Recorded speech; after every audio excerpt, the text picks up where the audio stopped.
Kosmowska, and I'm going to show you how to do delicious sweet potato or yams in the oven like a fries. So I pre-cut some of them already, okay? And I'm going to cut in a 4 little quarters, right?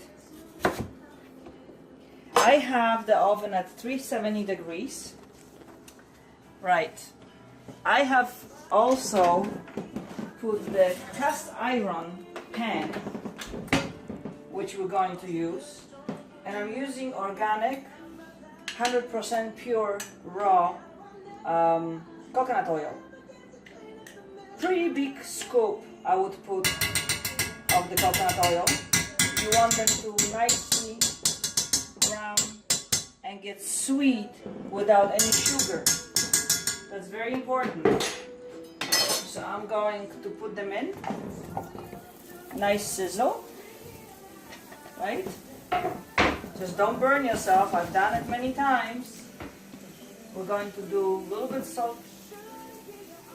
It's a gray organic sea salt. Well, not organic, but the all organic ones, good sea salt. And nice cayenne. We like hot, like I said.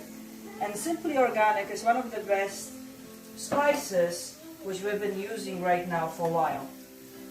And you can get all that products in any of the healthy stores, like Planet Organic, Goodness Me, and so on. Healthy Planet, even Loveless carry some of the products. So I'm putting this right back on the oven, and we're going to have this probably for another 35 minutes, and that will be delicious with our steak, ribeye steak. Enjoy!